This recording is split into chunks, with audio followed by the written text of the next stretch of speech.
Y los que traigan su Biblia, les pido que la abran en el capítulo 53 del libro de Isaías. En esta tarde quiero compartir el título del tema: los sufrimientos del Mesías. Isaías 53, versículos del 3 al 6, aunque vamos a desarrollar un poco más profundamente antes y después de este capítulo. ¿Quién puede dudar, damas y caballeros, que el personaje más importante de la historia ha sido Jesucristo? Hace algún tiempo, cuando comenzaba a predicar la palabra de Dios, siempre me ha gustado debatir con ateos. Son mi plato favorito ahora. Simplemente porque el ateísmo es insostenible filosóficamente. Y cuando una persona en un programa de radio me dijo: es que yo ni siquiera creo que Jesucristo existió, le contesté inmediatamente: perdón, ¿qué fecha trae usted en su reloj? Me dijo: la fecha tal de mayo de 1992. Y la siguiente pregunta que le hice fue: ¿desde cuándo estamos contando 1992? ¿Desde que nació Buda? ¿Desde que nació Mahatma Gandhi? ¿Desde que nació Zoroastro? ¿Desde que nació Mahoma? ¿Desde que nació los más grandes líderes religiosos que tú puedas imaginar? Y se quedó estupefacto el hombre. Y le dije: contésteme, ¿desde cuándo estamos contando la historia?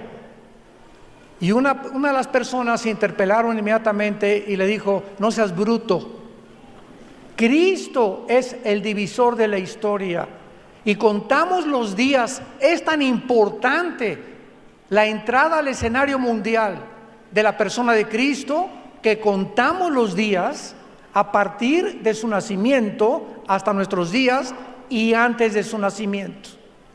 Antes de Cristo y después de Cristo se cuenta la historia del ser humano. Pero Jesús no solamente vino a dividir la historia porque nadie como Él lo ha hecho, sino que además es el único personaje de quien se celebra su nacimiento, el 24 de diciembre. Y aunque sabemos que Él no nació el 24 de diciembre, aprovechamos para poder dar testimonio de su muerte, de su nacimiento en la cruz. Pero ¿de quién otro personaje se cierran los comercios que hasta los ateos descansan? En más de la mitad de las naciones del mundo celebran la Navidad. Ningún otro personaje se celebra su nacimiento como el tiempo de Navidad. Y además es tan impactante la vida de Jesucristo que en estos días que le llamamos Semana Santa, porque coinciden con la Biblia a partir del libro del Éxodo capítulo 12, donde se cambió el nombre de Tishri al calendario judío, y Dios le dijo a Moisés que en el Éxodo se le pusiera el nombre de Nisán a los meses de abril y mayo. Entonces, en el mes de Nisán, que corresponde y cae en el calendario gregoriano bajo el cual tú y yo vivimos, Cristo muere en una cruz, y el día 14, de acuerdo a Éxodo capítulo 12, tenía que prepararse el cordero para morir, y entonces se le llama la Pascua, que en el inglés le llaman Passover, que significa pasar por encima de. Porque Dios le dijo a Moisés que cuando el ángel pasara, donde viera la sangre arriba de la puerta y a los lados de la puerta, las personas dentro de esa casa no sufrirían la muerte de sus primogénitos. Este es el origen de la Semana Santa que está aquí en la Biblia. Y precisamente en estos días, aunque para los cristianos ya no es un Viernes Santo ni Semana Santa, porque para el cristiano todos los días ahora del año son santos. Ya todas las semanas para nosotros son santas, pero también lo aprovechamos que el mundo recuerda la muerte y la resurrección del Hijo de Dios, para poder dar testimonio de esta maravillosa vida que entró al escenario mundial para cambiar radicalmente al Imperio Romano, cambió la historia, cambió a millones de personas y continúa actuando en todos aquellos corazones que le han abierto su vida para poder entregarles esta vida a la eternidad. El capítulo 53 de Isaías es el capítulo más excelso, más magnífico, más esplendoroso. El capítulo 53 de Isaías no tiene comparación en todo el Antiguo Testamento, porque describe al pie de la letra que ese hombre llamado Jesucristo, que entró a vivir a un esperma, Dios, el creador del universo, entró a vivir a una célula humana. Síganme con mucho cuidado, se les van a fundir los fusibles. Dios entró y se hizo chiquito en el lugar más microscópico del ser humano. Ahí entró para crecer dentro del vientre de una madre durante 9 meses. Dios dentro del vientre de una madre, de una mujer virgen, para nacer con un carpintero como padre, como padrastro, vivir 18 años haciendo sillas y mesas como cualquier hombre común y corriente, y a los 30 años el padre le dice en el río Jordán: este es mi hijo, no sobre Buda, no sobre Mahatma Gandhi, no sobre Mahoma, no sobre Zoroastro. La voz del cielo dijo: este es mi hijo en quien tengo toda mi complacencia, a él oíd. Y la pregunta en esta tarde es: ¿a quién escuchas tú? ¿La charrita del cuadrante? ¿Quiénes son tus personajes favoritos? Cítame el hombre que tú quieras, como decimos aquí en Oaxaca, tu gallito giro. ¿Quién es el hombre, el filósofo, el religioso que más admiras? Y después de que tú puedas ver la vida de cualquiera de estos hombres que han pasado por el mundo, como tú y como yo, jamás nadie ha dicho: yo soy el camino, la verdad y la vida. Actualmente la Clínica Mayo en Rochester y el Hospital Hopkins en Estados Unidos son las dos de las instituciones más reconocidas médicamente y clínicamente. Y hace 1 año y medio, tanto la Clínica Rochester como el Hospital Hopkins coincidieron en que la razón por la cual el ser humano en el siglo XXI está enfermo, mental y físicamente, se debe a una sola razón. El 70% de los problemas humanos, físicos y mentales, en el siglo que vivimos, se llama el estrés. El estrés. ¿Qué cosa es el estrés?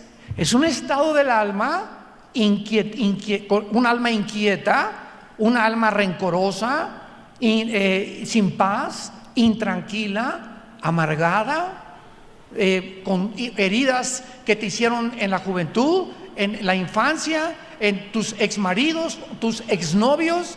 Pero ¿quién puede dudar que el ser humano se encuentra enfermo? Este año se recetaron más de 675 millones de pastillas tranquilizantes en Europa, principalmente en la nación de España, donde hay más abortos y más divorcios que en cualquier otra nación del mundo. Entonces, el ser humano tiene un problema tremendo porque hemos alcanzado la luna. El siglo XX fue el siglo donde más descubrimientos científicos y avances tecnológicos logró el ser humano. Jamás en la historia habíamos experimentado lo que descubrimos en el siglo XX. 1905 comienza el primer carro Ford a caminar a 30 kilómetros por hora. 1907, 1908, los hermanos Wright norteamericanos comienzan a volar o a intentar volar en el espacio. 1929, Alejandro Fleming descubre la penicilina. 1943-44 los doctores Oppenheimer y Enrico Fermi descubren la fisión nuclear, bombardeando el uranio 235 y produciendo las primeras 2 bombas atómicas que soltaron en Nagasaki y Hiroshima en Japón. 1957 la primera plataforma espacial. 1969 llegamos a la Luna.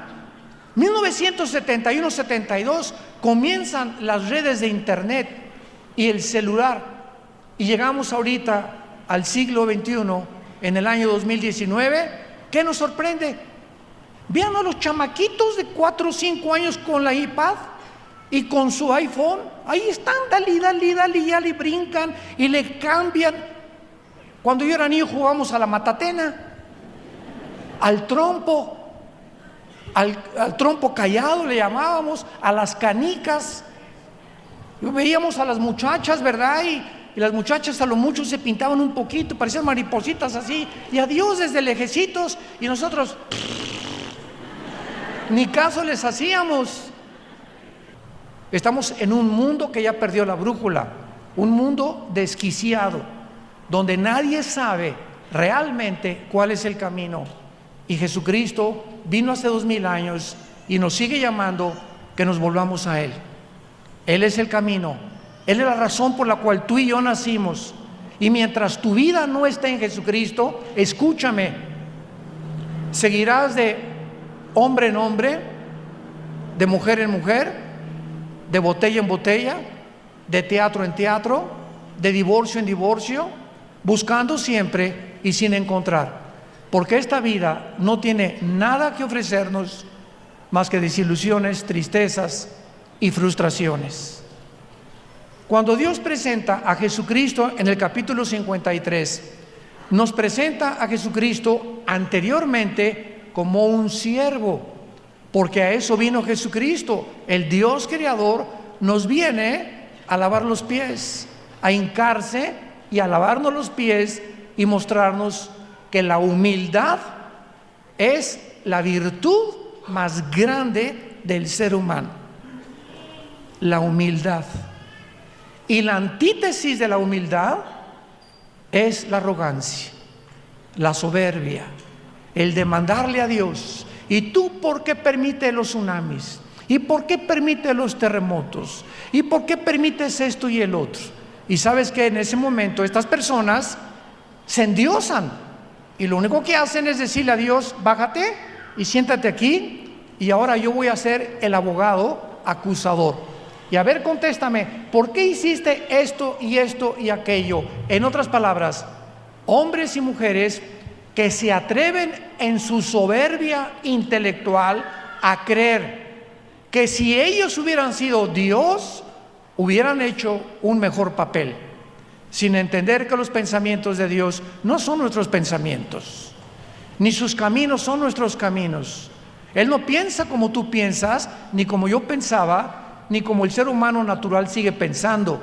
Él está completamente alejado mentalmente de nosotros, y si tú lo quieres conocer y caminar con Él, híncate, humíllate, pídele perdón por tus pecados. Y mientras el ser humano no tenga esa condición delante del Creador, Dios no tiene cómo tratar contigo, porque esa arrogancia y esa soberbia es la que le impide al ser humano conocer al Dios creador y sustentador de todas las cosas. Dice Isaías capítulo 53, escrito hace 2700 años. Señores arqueólogos, paleontólogos que nos visitan, señores astrofísicos que nos visitan, antropólogos, vayan a Jerusalén y en el Museo del Holocausto en Jerusalén van a encontrar este libro que se llama Isaías, tal como lo encontraron en 1948 en los rollos de Qumran en el Mar Muerto. Y lo examinaron los más grandes expertos y es exactamente como lo tenemos en nuestras Biblias. Ahí está el libro de Isaías completito con otros libros de la Biblia, mostrándonos lo sobrenatural que es este maravilloso libro que se llama la Biblia.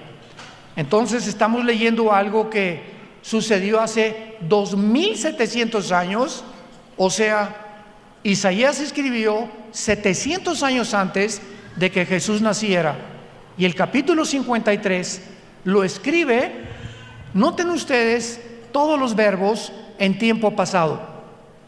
Versículo 3: despreciado y desechado entre los hombres, varón de dolores, experimentado en quebranto, y como que escondimos de él el rostro, fue menospreciado y no lo estimamos. Todos los verbos están en tiempo pasado. Qué interesante. Ciertamente llevó, pasado, él nuestras enfermedades, sufrió nuestros dolores, y nosotros le tuvimos por azotado, por herido de Dios y abatido. Mas él, herido fue por nuestras rebeliones, molido por nuestros pecados. El castigo de nuestra paz fue sobre él, y por su llaga fuimos nosotros curados. Todos nosotros nos descarriamos como ovejas, cada cual se apartó por su camino, mas Jehová cargó en él el pecado de todos nosotros. Vemos nosotros que aquí se le llama a Jesucristo el siervo de Dios, despreciado y desechado entre los hombres. En el capítulo 42 de Isaías, versículo 1, el Espíritu Santo había comenzado a preparar el camino para la presentación del capítulo 53 de Isaías. Y dice Isaías 42: he aquí mi siervo, yo le sostendré, mi escogido, en quien mi alma tiene contentamiento. He puesto sobre él el Espíritu, y traerá la justicia a las naciones. En este versículo 1 hay 2000 años de diferencia. Está mencionando el Espíritu Santo que Cristo era el siervo de Dios, el escogido de Dios, en quien el Padre tenía su contentamiento, que traería el Espíritu del Padre, pero dice que traería la justicia a las naciones, lo cual fue 2000 años después de su muerte. Entonces, cuando venimos a la Biblia, leemos que en un solo versículo puede haber 2000 años entre dos frases, entre dos oraciones. Y cuando tú profundizas, comienzas a descubrir estos misterios que Dios esconde para que entendamos verdaderamente su voluntad. Llegamos al capítulo 52 de Isaías, que es la anticipación al capítulo 53, versículo 13. Y en el capítulo 52, del 13 al 15, se describe antes del siervo sufriente lo que él iba a hacer. He aquí mi siervo será prosperado. En otras palabras, Jesús cumpliría su misión. En Juan 17 Jesús dijo, antes de morir: Padre, encomiendo tu espíritu, glorifica a tu Hijo como yo te he glorificado. He acabado la obra que me diste. Estaba listo para morir, había cumplido, y es lo que significa que sería prosperado. Será engrandecido, exaltado y puesto muy en alto. Aquí nos está hablando de su resurrección y de su ascensión. E inmediatamente el versículo 14 nos menciona que Jesús, antes de poder ayudarte y antes de poder ayudarme y antes de poder cambiar nuestra situación y revolucionar a los seres humanos, Él tenía que sufrir, porque vivimos en un mundo de pecado. ¿Saben ustedes cuando Carlos Marx postuló el manifiesto comunista en el siglo XIX con Federico Engels? Yo era un apasionado de la dialéctica materialista.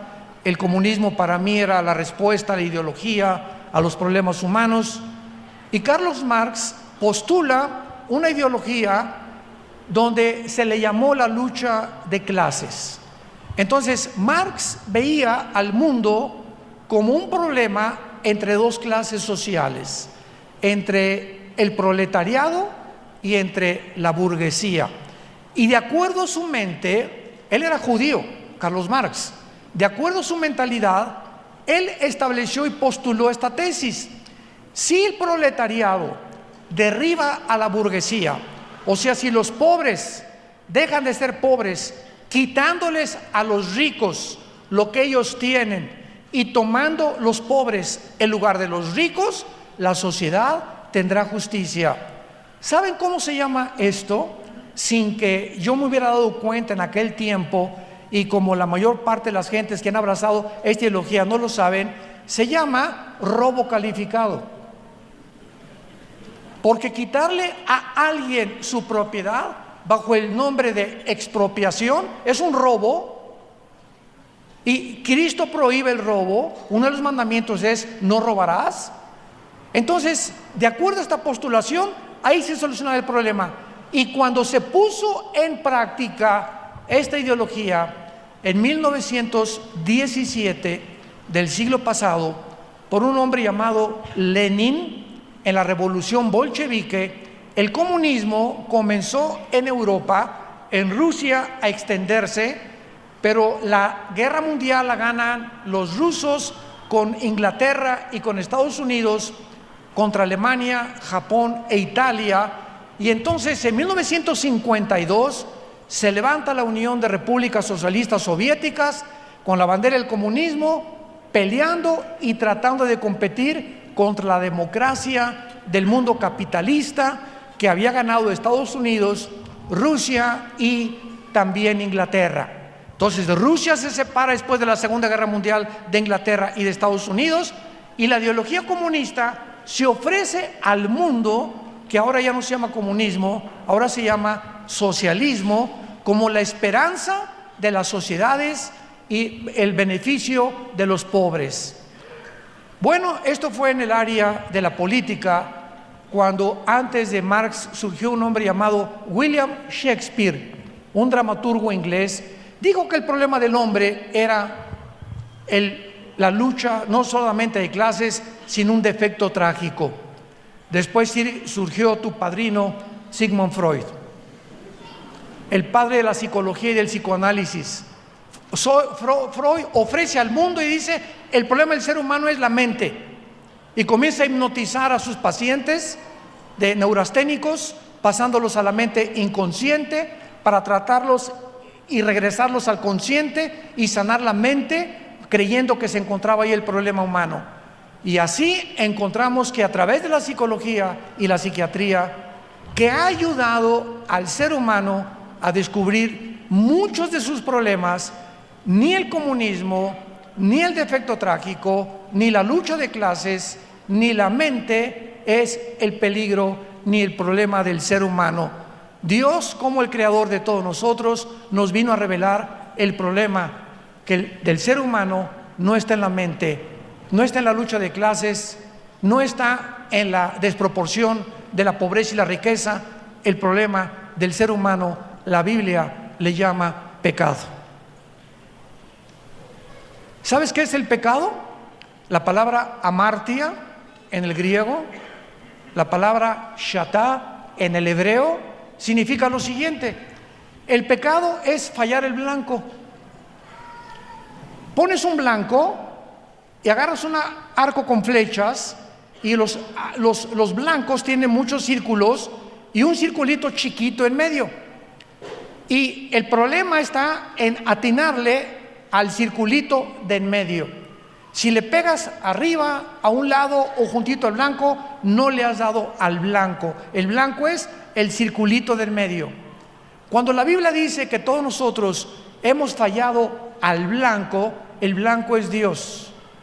Entonces hemos inventado como ovejas, cada quien por su camino, el hinduismo, el islam, la lucha de clases, la psicología, la psiquiatría, la autoestima, y estamos buscando la manera de dar en el blanco, de tener paz, de estar en paz con nosotros, de tener un matrimonio que Dios bendiga, tener una familia que bendiga a nuestros hijos, que nuestros nietos sean bendecidos, y el mundo no lo encuentra, porque la respuesta solamente nos las trajo Dios a través del siervo sufriente llamado Jesucristo.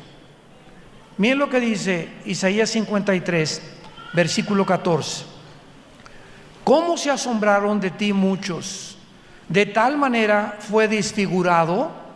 O sea, cuando Cristo estaba en la cruz, era un guiñapo humano. Cristo en la cruz era un monstruo, irreconocible. Lo voy a explicar médicamente más adelante. Fue desfigurado de los hombres su parecer y su hermosura más que los hijos de los hombres. El estudio que les voy a dar ahorita fue hecho por el doctor William Edwards, patólogo de la clínica Mayo de Rochester, Massachusetts, y este médico cardiólogo estudió la muerte de Cristo con otro grupo clínico de médicos, y escuchen lo que publicaron en el diario de la Asociación Médica Norteamericana. La Biblia enseña que en el huerto de Getsemaní Cristo sudó sangre. Este fenómeno médicamente se llama hematohidrosis. Hemato, de ahí viene la palabra sangre, hematólogo o hematoma, e hidrosis, que significa sudor sanguinolente o sanguinolento. Esto ocurre en estados emocionales muy elevados, cuando la hemorragia de las glándulas sudoríparas ocasiona que la piel quede muy frágil. La pérdida sanguínea en el huerto de Getsemaní fue mínima. Sin embargo, la fragilidad cutánea resultante más tarde ocasionó una gran pérdida sanguínea durante la flagelación. Los látigos romanos, que eran como de 1 o 2 metros, tenían puntas de hueso con plomo y se enrollaban en las víctimas, y cuando el soldado romano jalaba el látigo, desprendía todos los tejidos subcutáneos, de enfrente del pecho y de atrás. No sé cuántos de ustedes vieron la película La Pasión, muy buena, nada más que ahí el látigo lo usaron que nada más le pegaba en la espalda. Así no eran los látigos romanos, se enrollaban 2 o 3 veces, y el dolor era cuando jalaba el látigo para que todas las puntas de plomo y de hueso comenzaran a arrancar los tejidos poco a poco. Estos se enrollaban en el cuerpo de la víctima, y la pérdida de sangre ahí de Cristo fue impresionante. Jesús fue debilitado con 39 latigazos, y cuando se le dice que vino Simón de Cirene a ayudarlo a cargar el patibulum, o sea, el palo central de la cruz, Cristo en su sangre había perdido más de casi 2 litros por el flagelo de los romanos y por el huerto de Getsemaní. Ahora escuchen lo que dice este doctor. Cuando crucificaron a Cristo y estiraron sus manos, los clavos fueron colocados en el hueso radio y los huesos del carpo, que son en las muñecas. No producían fractura alguna. El daño al periósteo, que es la membrana que cubre los huesos, era dolorosísima. Seguramente los clavos le cortaron el nervio mediano, lo cual debió haber ocasionado a Jesús espasmos intensísimos de dolor en ambos brazos durante el procedimiento. Todo esto debió haberle producido parálisis en parte de sus manos y sus pies. Los ligamentos son atrapados en el trayecto por los clavos, ocasionando lo que se llama una mano de garra. Los clavos en los pies le atravesaron los huesos del tarso y seguramente también le ocasionaron lesiones en los nervios. Los clavos, sin embargo, no producían una pérdida de sangre importante. El mayor efecto fisiológico de la crucifixión fue la interferencia con la respiración normal. Especialmente cuando Jesús quería respirar, el cuerpo tiende a fijar el tórax en estado de inhalación, y de acuerdo a este análisis, la respiración con el diafragma y la forma superficial resultaron en retención del dióxido de carbono en la sangre, produciendo una especie casi de asfixia. Un aspecto médico de la crucifixión de Cristo ha causado controversia, porque de acuerdo a lo anterior, cuando Juan en el capítulo 19 escribe: vi que le mezcló la sangre con el agua, el centurión romano le atravesó el pulmón derecho con la lanza y le atravesó el corazón. Y cuando Juan escribe en Juan 19, versículo 34, vi salir una gota de agua y sangre, los cardiólogos del siglo XXI dan testimonio que cuando se mezcla la sangre con el agua es porque hubo una rotura del pericardio. El pericardio es una capa que envuelve nuestro corazón. Y este líquido correspondía al líquido pericárdico y la sangre a presencia de sangre en la cavidad pericárdica. El corazón está formado por el endocardio, después una capa muscular llamada el miocardio, forrada por el pericardio, que consta de dos capas, el pericardio visceral y el pericardio parietal. Y cuando la Biblia nos muestra 1000 años antes, en el Salmo 22, que se describe por el rey David cómo murió Cristo en la cruz del Calvario, la pregunta que les hago yo a todos ustedes y que me encanta hacerles a la mayor parte de los estudiantes de la Biblia es la siguiente: ¿qué ocasionó médicamente la muerte de Jesús? Regularmente los que eran víctimas de la crucifixión se acercaban a los soldados y les rompían las rodillas. Al romperles las rodillas, el cuerpo se colgaba y para asegurarse, los romanos, si no estaba muerto, se moría asfixiado la víctima. Otros, lógico, por desangramiento. Tenemos casi 4 o 5 litros de sangre y nadie puede sobrevivir con menos de la mitad de la sangre que el cuerpo tiene. Pero ¿qué fue lo que causó la muerte de Jesús? ¿No fue asfixia? ¿No le rompieron las rodillas, los meniscos de las rodillas? Porque estaba escrito en el libro de Deuteronomio que no le romperían los huesos. Y la pregunta es la siguiente: ¿qué fue lo que ocasionó la muerte de Jesús? Y lo contesta el Salmo 22 por el rey David 1000 años antes. Y el rey David escribe y dice estas palabras: mi corazón se derritió como la cera. Cristo muere por el dolor moral. Cuando tus pecados y mis pecados fueron puestos sobre su cuerpo, Él no pudo aguantar el dolor, que es el dolor 10 veces más cuando una mujer pierde a su hijo, que entra en un estado en el que se paraliza el corazón de tanto dolor que ya no se aguanta sufrir, y en ese momento Jesús muere y es el pecado el que le quita la vida. Herido fue por nuestras transgresiones, molido fue por nuestros pecados. Y lo hizo porque de tal manera amó Dios al mundo, de tal manera te ama Dios, que la única forma de decirnos que nos amaba era en una cruz.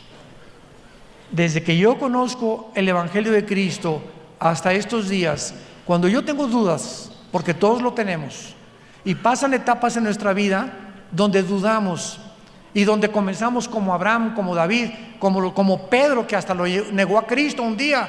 Todos somos seres imperfectos, y cuando vienen estos ataques a mi vida, yo solo recuerdo algo y volteo y veo la cruz. Cuando veo la cruz, eso satisface mis dudas de saber que muchas cosas no entiendo, más que una cosa: Dios no puede dejar de amarme. Dios te ama con amor eterno. Y no importa lo que tú estés atravesando, Él te ama. Como me dijo una señora en un hospital en Estados Unidos: ¿dónde está Dios? Pastor, me estoy muriendo de cáncer. Y está con el telele la señora así, nomás le hacía así las manitas. Y joven, digo, unos 60, 63 años de edad. ¿Dónde está Dios? Me dice, en este momento lo necesito. Y yo le contesté: ¿dónde estaba Dios cuando Jesús murió en la cruz? Cristo hubiera pensado eso: ¿dónde está mi Padre?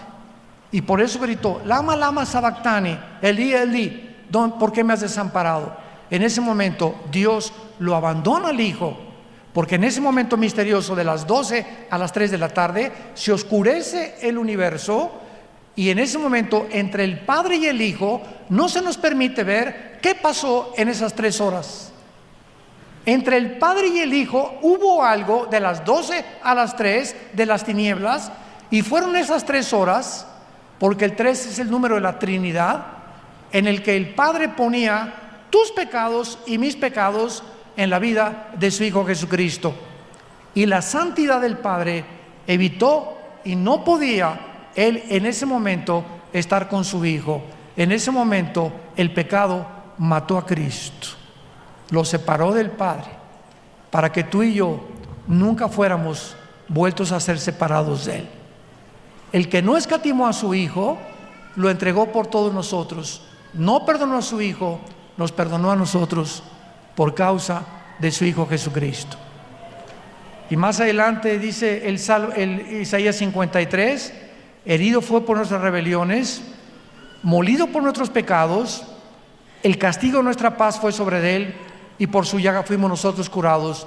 Damas y caballeros, señores psicólogos que nos acompañan, o psiquiatras, o doctoras corazones,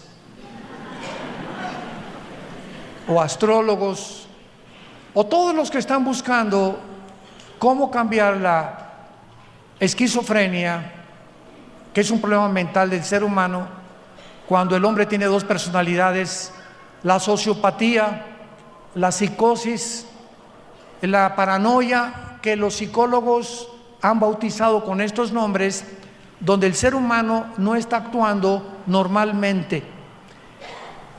Y la psicología, como yo les dije, ha ayudado en algo para encontrarte. Tú vas al psicólogo y el psicólogo te dice lo siguiente: mira, Chencho,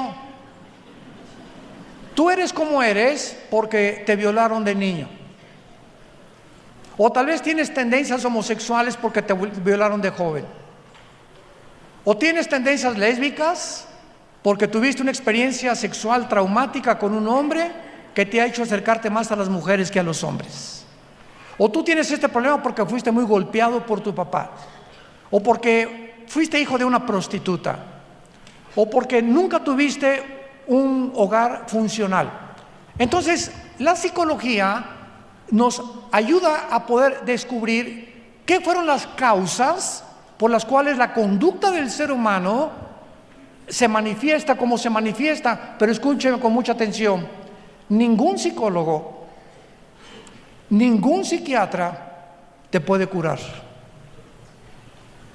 Y la única forma en la que los psiquiatras, porque los psicólogos no pueden recetar medicinas, los psiquiatras te recetan chochos, pastillas tranquilizantes. Entonces tú vas a un psiquiatra y un psicólogo y sales drogadicto.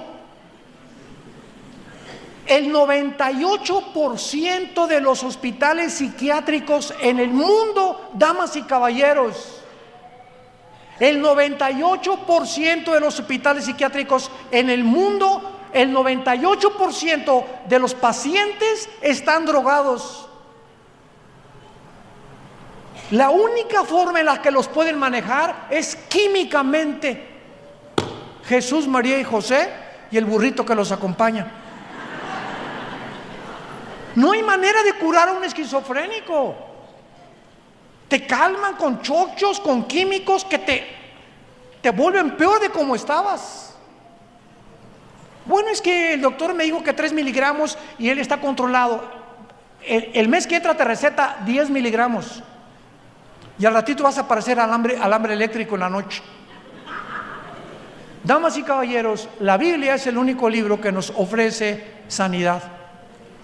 Por las heridas de Jesús, por lo que Él hizo en la cruz, Dios nos perdona las heridas de nuestra alma. Hay un hombre de Dios en Estados Unidos llamado James Robinson. Le decían el sucesor de Billy Graham. Este muchacho fue parido por una prostituta en Estados Unidos y lo tiraron en un bote de basura.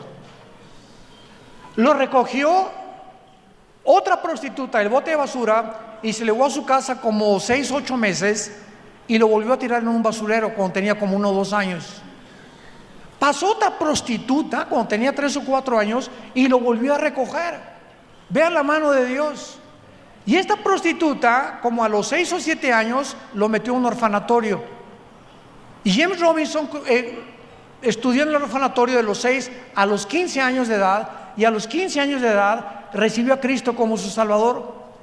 Sin mamá, desechado, despreciado, nunca tuvo mamá, prostitutas, nunca conoció a su padre, y se convirtió a los 26 años en el evangelista número 2 del mundo entero.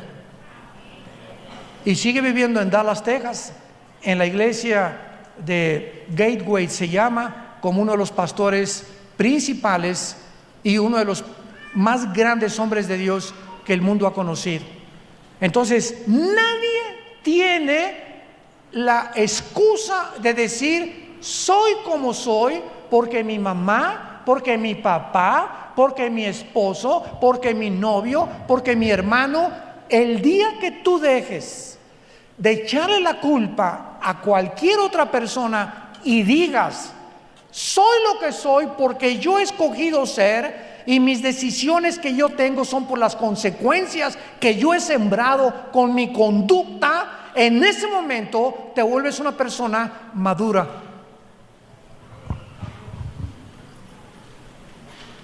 ¿Qué es la inmadurez humana? Cuando el ser humano siempre le sigue echando la culpa a algo o a alguien. Y mientras tú mantengas esa actitud, y hay personas de 60 años que parecen chamaquitos de 10 años, nunca han madurado, y por eso emocionalmente te descompones. Las neuronas del cerebro funcionan de tal manera y están conectadas eléctricamente en la neurología, que si tu estado mental de estrés, de angustia, de rencor, de odio, de intranquilidad, de que no duermes, de que no tienes paz, no puedes ser una persona normal. No tienes una brújula ya. Y si tú te casas con una persona así, o tienes hijos, o tienes un negocio, nunca vas a prosperar. Y a lo mejor vas a ganar el mundo y vas a ganar dinero, pero interiormente vas a vivir miserable, con un vacío tremendo en tu corazón, porque solo Jesús lo puede llenar. A eso vino Jesucristo, a morir en una cruz, a darnos la medicina por el pecado, para que si alguna persona dice: ¿y yo qué culpa tengo de que he heredado una infección de pecado desde Adán y Eva? Yo te contesto muy fácilmente: Dios creó al mundo en una balanza, ¿ok? No había pecado, no había maldad. Hubo una primer pareja llamada Adán y Eva que inclinaron la balanza hacia el mal. Entonces, desde Adán hasta nuestros días, nacemos con la inclinación hacia el mal. Y de eso dan testimonio un niño de 2 o 3 años, es el dictador número 1 de su casa. Los niños, ven los berrinchudos que son, nunca les enseñamos a los niños a portarse mal, ¿o sí? ¿Por qué? Porque el mal ya lo traen, de acuerdo al diagnóstico de la Biblia. Entonces, el ser humano ha criticado a Dios. ¿Yo qué culpa tengo? Entonces Dios, para callar la boca y para que la justicia de Dios fuera al mundo entero y nadie lo culpara de injusto, Dios manda a su Hijo a nivelar la balanza. Un hombre nos hunde, otro hombre nos salva. Y desde Cristo a nuestros días, como dice el cuento del granjero que metió el fuego a quemar las calabacitas de su cosecha, y una calabacita que nació chueca le dijo: ¿por qué me vas a mandar al fuego si yo no escogí nacer chueca? Y le contesta el granjero: no te vas al fuego porque naciste chueca, te vas al fuego porque no te quisiste enderezar.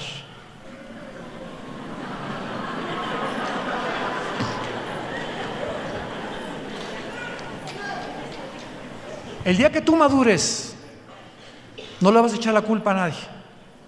Eres como eres por lo que has escogido ser. Y tu conducta define tu filosofía. tu filosofía, tu psicología. Tu psicología comienza a manifestarse a través de tus acciones. Y en la Biblia se llama la ley de la responsabilidad moral individual. Cada uno de nosotros somos responsables de nuestras acciones, para bien o para mal. Cada decisión que tú tomes, cada beso que le des a tu novio, con la mujer que tú te acuestes, cada vez que le robas a alguien, cada vez que echas una mentira, cada vez que tienes un pensamiento, cada acto tiene consecuencias. Recuerda eso, por el amor de Dios. Tiene consecuencias que tienes que recoger. Y esas acciones norman tu conducta. Y si llegas a los 30, 40, 50 años de edad con esta conducta, vas a ser una persona mentalmente enferma. Y te vamos a ir a visitar al psiquiátrico. 9 esposos. La mujer más bella del mundo. Le llaman la maldición de la belleza. O sea, hay mujeres tan bellas como ellas que no se creen que merecen a nadie, que nadie las merece. Quieren tener un rey y el otro rey y el otro rey y un príncipe, etcétera, etcétera. 9 hombres buscando y creyendo que la felicidad se encuentra en un hombre. Y así hay hombres también. 4 o 5 veces se han casado creyendo que es que voy a encontrar la mujer que me haga feliz. ¿Sabes una cosa? No hay nadie en esta vida, ni hombres ni mujeres, ni tus papás ni tus amigos, que nos hagan felices más que Dios.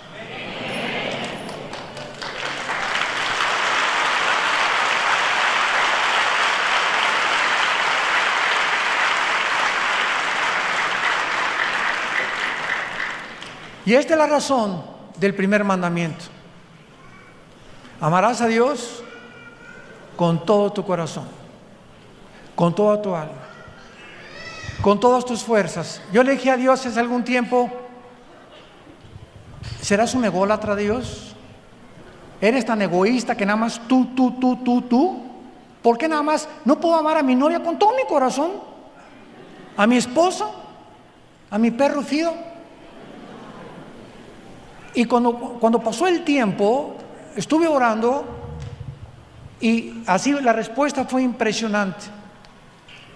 Y encontré en la Biblia que si nosotros amamos a Dios y Él es la razón de toda mi existencia, de todos mis sentimientos y de todas mis emociones, mi esposa algún día tiene que morir. Tu esposo tiene algún día que morir. Nuestros hijos son prestados. El dinero va y viene. Y si en el momento que tú tienes la pérdida de tus seres queridos o el fracaso de tu negocio, si tú estás centrado en Dios y tienes comunión con Dios, aguantas y sigues viviendo porque Él es tu sostén. ¿No era tu esposo? ¿No era tu novio? ¿No era tu esposa? No son nuestros hijos, Él es. Y por eso nos manda que le amemos con todo el corazón, porque a Él nunca lo vamos a perder. ¿Cuánta sabiduría se encuentra detrás de los mandamientos de Dios?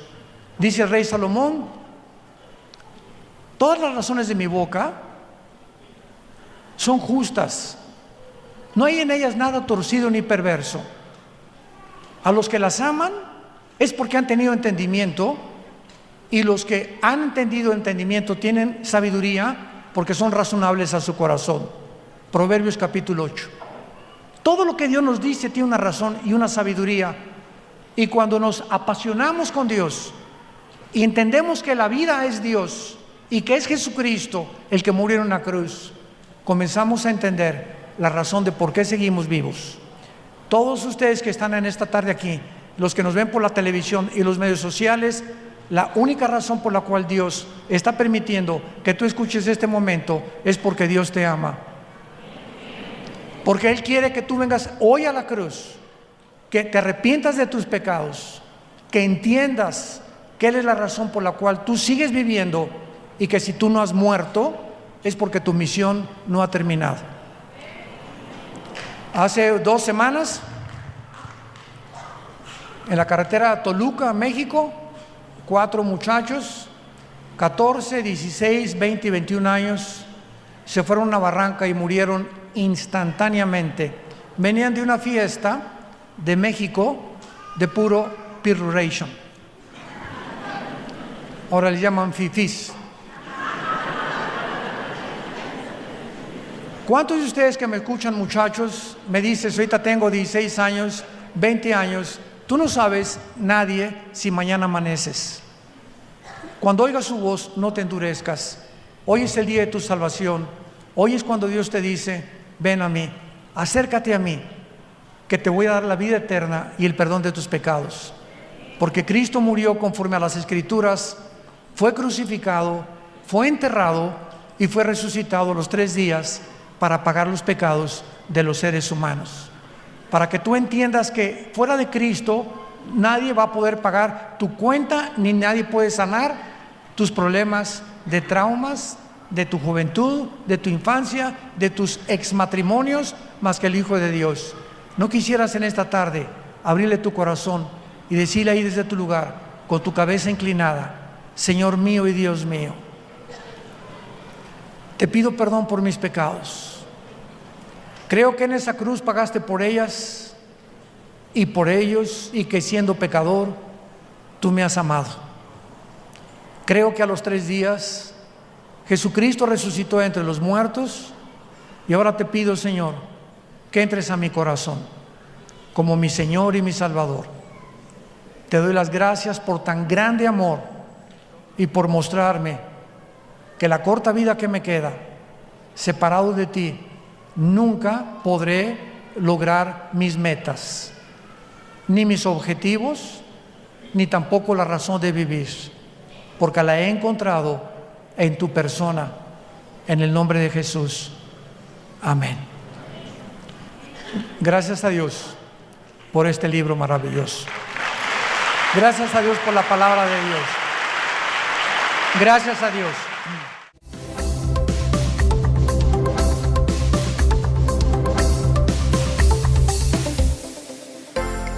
Vida Nueva para el Mundo se sostiene y propaga el mensaje de salvación